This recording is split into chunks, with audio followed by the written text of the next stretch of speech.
I thanked Aunt Caroline for the bicycle. The entire kitchen went silent. She stopped basting the turkey mid-motion, the brush dripping onto the counter. Her perfectly manicured hand trembled slightly. "What bicycle, sweetheart?" My sister Emma choked on her coffee, spraying it across the marble island. Uncle Richard looked up from his phone, his face suddenly pale. "The bicycle you gave me for my 16th birthday," I continued, smiling. "I've been riding it to work every day for the past 12 years. It's been such a wonderful gift." Aunt Caroline set down the basting brush very carefully, like she was diffusing a bomb. Her voice came out strangled. "Olivia, I gave you a Mercedes-Benz, a brand new Mercedes-Benz S-Class, champagne gold. It was in the driveway with a bow on it." The temperature in the room dropped 20 degrees.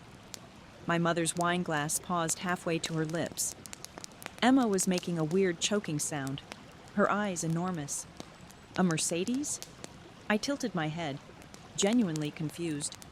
I never saw any Mercedes. I found a bicycle with a card that said, "For Olivia, happy birthday, love Aunt Caroline." Uncle Richard stood up so fast his chair scraped against the hardwood. "Where's the car, Olivia? Where's the Mercedes?" His face was turning an alarming shade of red. I shrugged, still not understanding the mounting panic around me. "I told you, I never received a car, just the bicycle. It's a nice bicycle though, 10 speeds, really reliable." Aunt Caroline grabbed the edge of the counter, her knuckles white. "That car cost $87,000. $87,000, Olivia." She turned to my mother. "Sarah, you saw the car. You were there when I had it delivered." My mother nodded slowly, her face ashen. "It was in your driveway, Olivia." I remember thinking how generous Caroline was being. Something cold twisted in my stomach. I never saw it. When I came home from school that day, there was just a bicycle on the porch with a card. Emma finally managed to speak, her voice high and tight. "Oh my God. Oh my God, Mom. Do you remember?" She looked at our mother. "Do you remember who else was at Olivia's house that day?" The name hung in the air before anyone said it. My older brother Marcus, the one who'd always been the golden child. The one who'd moved to California 2 weeks after my birthday 12 years ago. The one who'd suddenly bought a champagne gold Mercedes-Benz S-Class at age 24 on his graduate student stipend. The one who told everyone he'd gotten an incredible deal from a private seller who needed cash fast. Aunt Caroline's face went from red to white to green in rapid succession. No, Marcus wouldn't." But her voice cracked on his name. Uncle Richard was already pulling out his phone, his hands shaking so badly he could barely unlock it. "That little bastard. That sneaky little bastard." My mother sank into a chair, her hand over her mouth. The timing.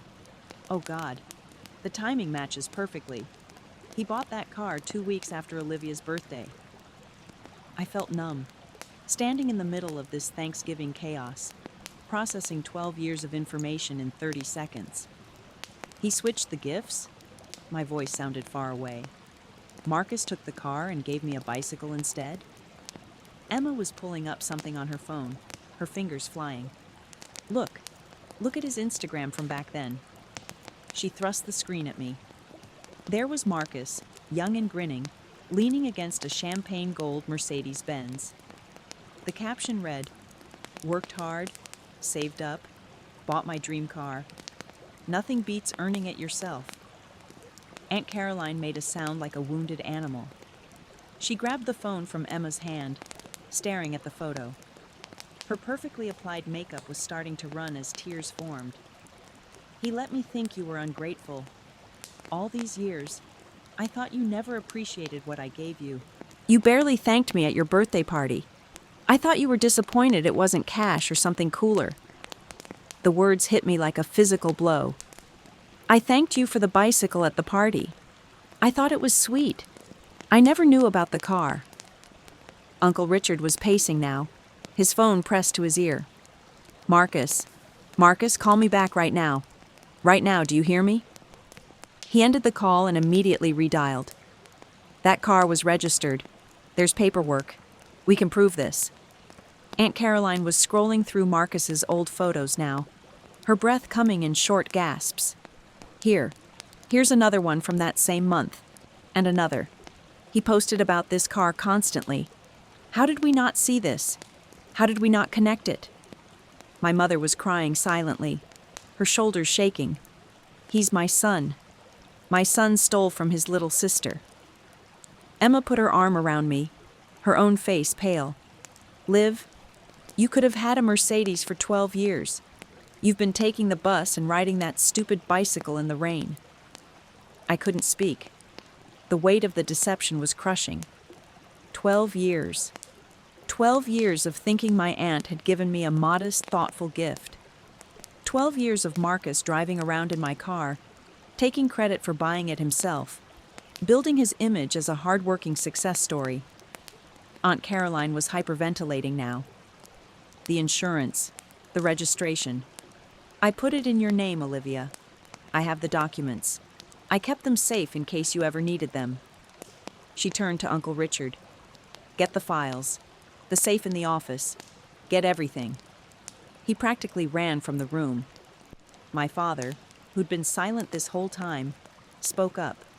We need to call the police. This is grand theft auto. This is fraud. This is identity theft if he registered it in his name. Emma was still scrolling through Marcus's social media, her face getting angrier by the second. He sold it. He sold the Mercedes 8 years ago. Posted about upgrading to a newer model and how he'd moved on from his first car. Her voice was shaking with rage. He sold Olivia's car that he stole from her and bought himself another one. Aunt Caroline let out a sob. $65,000. I remember him bragging about getting $65,000 for it. I remember thinking he'd done so well for himself. Uncle Richard came back with a thick folder, spreading documents across the kitchen table. Registration papers in my name. Insurance documents in my name. The original purchase receipt showing $87,000 paid in full. A letter from Aunt Caroline to the dealership specifying the car was a gift for her niece Olivia Chen on her 16th birthday. Everything was there. Everything was documented. Everything proved that Marcus had committed a felony. My phone buzzed. A text from Marcus. Happy Thanksgiving, family. Stuck at a work thing. Can't make it this year. Miss you all. The casual lie made my stomach turn. Emma snatched my phone and started typing furiously. Oh no, you don't get to miss this. She hit send before I could stop her. Family emergency. Call Mom right now. We watched as the 3 dots appeared, disappeared, appeared again. Then my mother's phone rang. She answered on speaker. Marcus? Her voice was ice. Mom, hey, what's the emergency? Is everyone okay? He sounded concerned. Normal, like a caring son. We found out about the Mercedes. Silence. Long, terrible silence. What Mercedes? But his voice had changed, gone careful and tight. Uncle Richard leaned toward the phone. The Mercedes-Benz S-Class that Caroline bought for Olivia's 16th birthday. The one you stole and pretended to buy yourself. More silence. Then, I don't know what you're talking about. But we could hear the panic underneath the denial. Aunt Caroline's voice cracked as she spoke. I have all the documentation, Marcus. Registration in Olivia's name, purchase receipt, insurance papers, everything.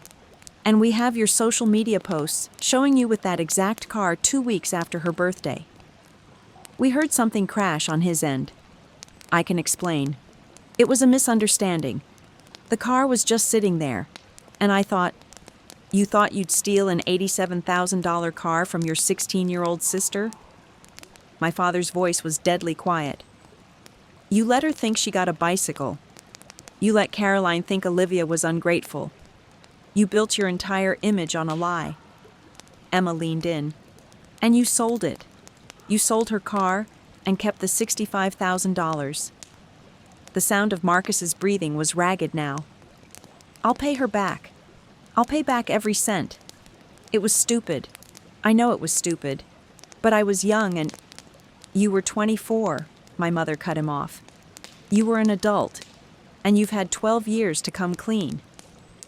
Aunt Caroline was openly weeping now. I gave you money for your graduate program, Marcus. I helped with your wedding. I've written you checks for every birthday and Christmas. And all this time you stole from Olivia and let me think she didn't care about my gift. Uncle Richard's voice was steel. We're calling our attorney in the morning, and we're filing a police report. This is grand theft auto, fraud, and identity theft. Uncle Richard, please, we can work this out as a family. Marcus was begging now. No, I said quietly. Everyone turned to look at me. It was the first time I'd really spoken since the revelation. No, we can't work this out as a family. You stole my car. You stole 12 years of easier commutes, of not standing in the rain waiting for buses, of not being late to job interviews because my bicycle got a flat tire. You stole money from Aunt Caroline by selling something that was never yours. You stole my trust. My voice was getting stronger. You stole Aunt Caroline's peace of mind, letting her think I was ungrateful. You stole from Mom and Dad's relationship with me because I bet they thought I was spoiled for not appreciating such an expensive gift. I could see the truth in my mother's eyes. The little moments of disappointment over the years that suddenly made sense. And you've been lying about it every single day for 12 years. So no, Marcus, we're not working this out as a family. The line went dead. He'd hung up. Uncle Richard immediately called someone else. Tom, it's Richard. I need you to file a police report for grand theft auto. Yes, on Thanksgiving. This is time sensitive. Aunt Caroline was gathering up all the documents with shaking hands. The statute of limitations in this state is 6 years for theft, but with the value and the fraud component, we might be able to extend it. And civil suits can go back further. We can sue him for the full value plus damages. Emma was still on her phone. I'm documenting everything. Screenshots of every post, every comment where he talked about his car. This is evidence. My father put his hand on my shoulder. Olivia, I am so sorry. We should have questioned it. We should have asked more questions when Marcus suddenly had an expensive car. I shook my head. He was good. He was always good at lying. That hurt to admit, but it was true. My mother was scrolling through her own phone now, her face getting progressively more horrified. He used that car to impress investors. He drove it to job interviews. He told people it showed his financial responsibility and success. His entire career was built partly on the credibility that car gave him. Uncle Richard looked up from his own call. That's fraud. Using stolen property to secure employment and investments. That widens the legal implications significantly. Aunt Caroline had stopped crying. Her face was set in hard lines I'd never seen before. I want him prosecuted. I don't care that he's my nephew. I want him prosecuted to the fullest extent of the law. She looked at me. Olivia, I am so deeply sorry for thinking badly of you, for not investigating, for every moment of disappointment I felt toward you when you were completely innocent. I hugged her, and she held on tight. We're going to make this right, she whispered, however long it takes. The turkey was burning. No one cared.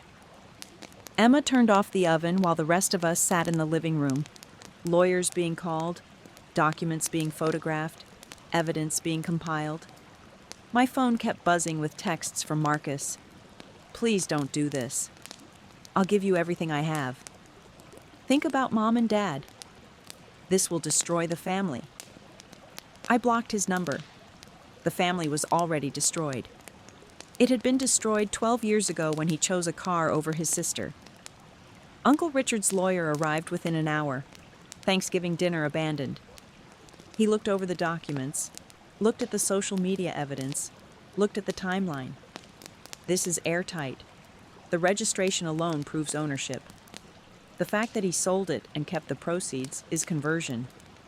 The fact that he used it to build his professional reputation adds fraud and potentially securities violations if he misrepresented his financial status to investors. He looked at me. You have a very strong case, both criminal and civil. Aunt Caroline spoke up. I want to add myself as a plaintiff in the civil suit. He defrauded me as well. I gave that gift in good faith, and he perverted it into theft. The lawyer nodded. That strengthens the case. Multiple victims, clear intent to deceive, documented evidence spanning 12 years. I'd estimate combined damages, with interest and punitive additions, could reach $300,000 or more. Emma let out a low whistle. Marcus doesn't have $300,000. Then we'll garnish his wages for the rest of his life, Uncle Richard said flatly. We'll put liens on everything he owns. We'll make sure he never forgets what he did. My mother was still crying, but quietly now. How did I raise someone who could do this? To his own sister? My father held her hand. You didn't raise him to do this. He chose this. Every day for 12 years, he chose this. The weight of that settled over all of us. By the time the lawyer left, it was past 10 at night. The police report had been filed. The civil suit paperwork was being prepared. A private investigator had been hired to track all of Marcus's assets. Aunt Caroline had called the insurance company that had covered the original vehicle to report the fraud. The machinery of justice was grinding into motion, and Marcus was right in its path. My phone buzzed one more time before I blocked the last number he tried. You're really going to destroy me over a car? Over a car. As if that's all it was. Not the betrayal. Not the years of lies. Not the damage to relationships. Not the image of success he'd built on theft. Just a car. I showed the text to Emma, and she snorted. He still doesn't get it. I deleted the message and put my phone away. I didn't owe him a response. I didn't owe him anything. He'd stolen 12 years from me. Time I could never get back. Opportunities I might have had with reliable transportation. The simple dignity of having what was rightfully mine. Aunt Caroline and Uncle Richard left around midnight, taking copies of all the documents. We'll be in touch with updates, Uncle Richard said.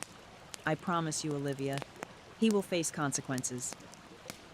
After they left, my parents and Emma and I sat in the living room, the ruins of Thanksgiving dinner still on the table. I can't believe this is how we're spending the holiday, Emma said quietly. My mother shook her head. This needed to happen. It should have happened 12 years ago. I thought about that bicycle. That stupid 10-speed bicycle I'd ridden in rain and snow and scorching heat. The one I'd maintained so carefully because I thought it was a precious gift from my generous aunt.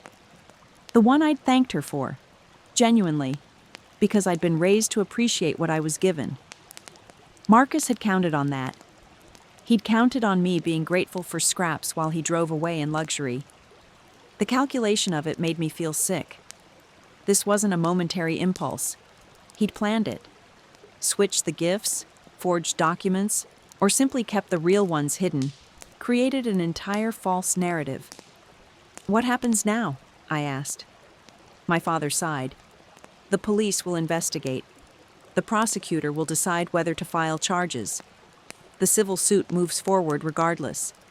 Marcus will have to respond, hire lawyers, possibly face criminal trial. He looked at me seriously. This is going to get ugly, Olivia. He'll try to paint you as vindictive. He'll say it was a family misunderstanding. He'll do everything he can to avoid consequences. I nodded. I know. But I have the truth. And I have documentation.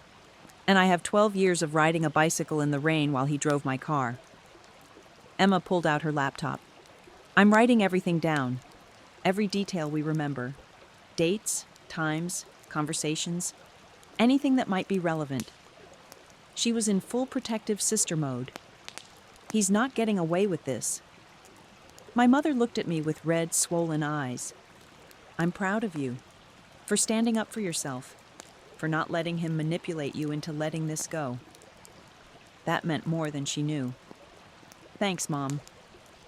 We finally went to bed around 2 in the morning. I lay awake, staring at the ceiling, thinking about that Mercedes-Benz, champagne gold, $87,000. Mine. Legally, documentably, mine.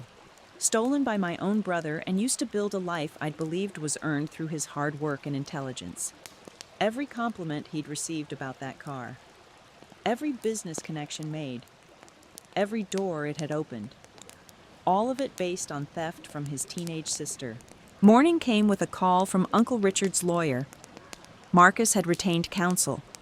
His lawyer had already sent a letter claiming the car had been a shared family gift, and that there had been a misunderstanding about distribution of assets. The lawyer sounded almost amused. It's a weak defense. The registration is in your name. The purchase documents specify you. The gift card his lawyer can't explain away. He's grasping at straws. I felt a grim satisfaction at that. Let him grasp. Let him panic. Let him feel a fraction of what I felt. The story hit the family network like a bomb. Cousins, aunts, uncles, grandparents. Everyone had to weigh in. Some defended Marcus, saying family should forgive. Others were horrified and fully supported prosecution. The family fractured along predictable lines. My mother's side largely supported me. My father's side was split. Marcus's friends from college started reaching out, confused by the allegations. Emma, bless her, was running a one-woman PR campaign, making sure everyone knew the documented facts. Within a week, the local news had picked up the story. Silicon Valley executive accused of stealing sister's car 12 years ago. Marcus's company was mentioned, his position as director of innovation. The irony wasn't lost on anyone. The man who'd built a career on other people's ideas had started by literally stealing his sister's car.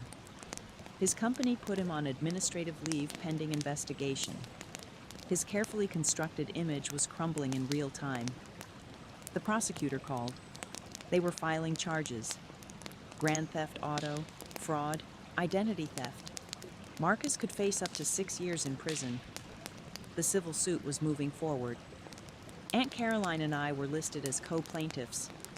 Damages requested: $420,000. The value of the car, the proceeds from its sale, 12 years of interest, emotional damages, and punitive damages for the sustained fraud. Marcus's lawyer tried to negotiate. We refused. There would be no settlement, no quiet resolution. This was going to court. 3 months later, I sat in a courtroom and watched my brother try to explain why he'd stolen a car from his 16-year-old sister.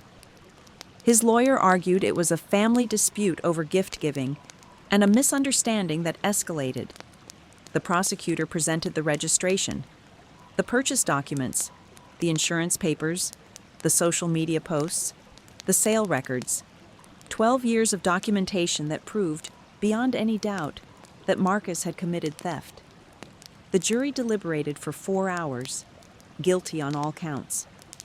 The judge looked at Marcus with undisguised contempt. You stole from a child, your own sister, and you compounded that crime by lying about it for 12 years, using the stolen property to advance your own career, and allowing your aunt to believe her niece was ungrateful.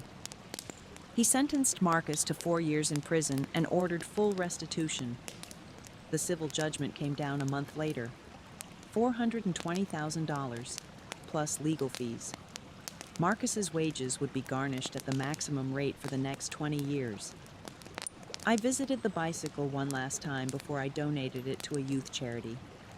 That 10-speed bike that had carried me through 12 years. I ran my hand over the handlebars and felt nothing but closure. It had never been about the car. It had been about the truth, about justice, about refusing to let someone who was supposed to love me treat me like I was disposable. I gave the bike away and bought myself something I'd never had. Not a Mercedes-Benz, just a reliable used car with good gas mileage. Something that was truly mine. Something no one could take away. Aunt Caroline and I had Thanksgiving at her house the following year. Just the two of us, with Emma joining by video call from her new job in Boston. We cooked together, laughed together, and didn't talk about Marcus once. He was irrelevant now. The truth had come out. Justice had been served. And I had finally, after 12 long years, received what I was owed. Not a car, not money, but something far more valuable. The knowledge that I'd stood up for myself, fought for what was right, and won.